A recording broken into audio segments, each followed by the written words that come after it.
Very directly and clearly, you directed congressional earmarks even though you didn't hold the position of federal deputy. Do you think that's correct? That's right. I don't determine amendments. I only suggest changes when they're made. You're not denying it. You're saying that's how politics works, right? That deputies reach out to each other. But the federal police believe that you contributed to the embezzlement by these chamber employees and these public servants and joined a criminal conspiracy. So how do you see the accusation of these alleged crimes? That's nonsense, Otavio. The employees were just doing their duty, even Tuca. They were just fulfilling their duties. Bruno, and what about this new controversy, right? About party presidents having influence over the distribution of congressional earmarks. Is that part of the political game, or is it undue interference in your view? Yeah, interference. We have to be careful with our words, right? Yeah, a party president can't control amendments, contact National Congress staff, send funds somewhere, alter documents, or tell people to send documents. A party president who doesn't hold an elected office, who isn't a member of parliament, can't do any of those things we just mentioned. Only elected parliamentarians, in this case deputies and senators, along with their advisory teams, can do that. So, for sure, that's not even regulated because the rules don't allow it. And in the public sector, we can only do what's written, right? Yeah, what they're claiming, right, is that they're just interfering, advising, and so on. If it were to that extent, it would be part of the dialogue, right, as they're claiming. But what we're seeing anyway, and I imagine we'll see in the coming investigations, is that it goes way beyond just dialogue, right? That's the dynamic that happens in Congress, where those who have more power, more influence, have been there longer, control more resources, have more access to state governments, city halls, and ministers. So we end up seeing the entrenchment of this influence over budget earmarks. But do the messages show a direct mention of your name?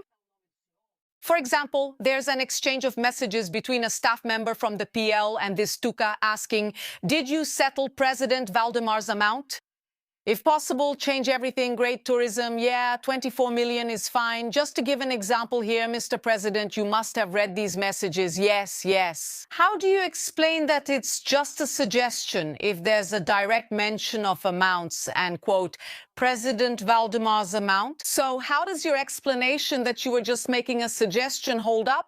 And doesn't that put the parliamentarian under pressure to follow the directive of their party leader? Can you imagine being under pressure? We have 98. Who can say no to the party president? We have 98 lawmakers. If you ask our members, 80 of them didn't discuss funding with me. Valdemar just caused some discomfort with Flavio, saying that he's not prepared. But Valdemar doesn't just annoy Flavio Bolsonaro, he annoys a lot of people. The president of the Liberal Party caused widespread discomfort among the parties of the Centro, as we've already mentioned here. Valdemar said that he's not the only party president who steers parliamentary budget amendments to inland municipalities. The new development now, which is on the front page of Globo, is that the presidents of the other parties, because Valdemar said, everyone does it, it's not just me, all the parties in the Centrone do it. The party presidents are really upset with Valdemar. The headline shows the irritation of the presidents with Valdemar over the parliamentary amendments. So, there's a mess on the right, folks. Valdemar is irritating the other parties. The other parties don't want to support Flavio. Valdemar said Flavio shouldn't run, that he's not ready yet. It's total chaos. Just like the president of the Liberal Party is isolated, other leaders of the party are struggling in the States. That's the case of Douglas Ruas, who is not very well known and was chosen by the Bolsonaro family to be the candidate for governor of Rio. There he is. If you're not from Rio, do you know Douglas Ruas? I don't think even people in Rio know Douglas Ruas. Laura, tell us more about who this person is who, helps show the confusion that's happening on the Bolsonaro side, right? It's the Liberal Party's isolation, Rodrigo, as we've already mentioned on Célula Célio Urgente. The União Brasil Progressistas Federation hasn't officially given any national support to the Liberal Party in the elections. But there was still hope for support from the PP in Rio de Janeiro, since the party held the running mate slot on Douglas Ruas's ticket, who is the PL's candidate for governor of Rio de Janeiro. Rogério Lisboa, who was the PP's running mate at the time, dropped out, and with him, the hopes for support from the federation ended, right? PP and União Brasil. But Republicanos also wanted no part of it. They launched their own candidate, former Governor Antonio Garotinho, who has even been arrested before, right, Rodrigo? He was governor of Rio de Janeiro and has been arrested, so Flavio Bolsonaro had to try to change the situation in Rio. He personally reached out to the presidents of both parties, Ciro Nogueira and Antonio Rueda, to try to resolve this situation, at least in Rio de Janeiro. But Laura, it's isolation in Rio. The PL can't get support even in Rio, which is the Bolsonaro family's home state. They'll have to run with their candidate alone. And Flavio Bolsonaro can't get Antonio Rueda on his side. Look, Rueda didn't attend the São Paulo convention of the two parties, right? Where he would have met with Flavio Bolsonaro. He avoided going to the convention precisely so he wouldn't meet with Flavio Bolsonaro. His absence was seen as a sign that this federation, which, when we talk about it, is the union of PP and União Brasil. And it's the big right-wing party that's going to stay out of the alliance with Flavio. There are a lot of signs, folks, out of the National Alliance and out of the State Alliance in Rio de Janeiro. Want more? Look, she pulled the famous "I told you so." On social media, Michel Bolsonaro made a point of responding to the would-be candidate for governor of Ceará, Ciro Gomes. She said that the right in Ceará is sold out. Look at what Michel Bolsonaro said. We're going to put on the screen the expression Michel used to refer to Ciro Gomes. Take a look. Shocking? No. People missed it only if they chose to, due to the usual quid pro quo. Now she's sending a message to Flavio Bolsonaro. I warned that this man, Ciro Gomes, whose party helped make my husband ineligible, would not support Bolsonarism. Even so, he wanted the votes of the Bolsonarists. Unfortunately, the right wing in Ceará is sold out, she said. It's an ambiguous expression. You can say sold out for money or sold out because you got into a bad deal, got into like a dead-end situation, right? It's worth remembering that Ciro is at the center of that fight between Michel and Flavio, because Michel wanted to support another candidate and Flavio said, no, I made a deal with Ciro, now he's with us. But it's not like that, right, Laura? Explain this chapter of the fight to us. Ciro didn't even care about Bolsonarism, is that it? Yeah, again, it all started with Ciro Gomes, who's a man known for, at the very least, questionable statements, right? Last Saturday, actually, Ciro Gomes said he's considering voting for Ronaldo Caiado or Renan Santos in the October elections. And that's even with the state director of the Liberal Party, Flavio Bolsonaro's party, supporting Ciro Gomes's candidacy for governor of Ceará. Even so, Ciro didn't even bother to mention the senator as a voting option, right? He's so shameless, he just doesn't care. Michele Bolsonaro, the former first lady, didn't like that and said, I told you so, as you mentioned, Rodrigo. Yeah, she acted almost like a mom, right? I told you, I said you shouldn't do that. And Ciro, once again, is delivering nothing. He's like, do you guys want to support me? I'm not going to support you. It's too late now. To top it off, everybody hates Flavio.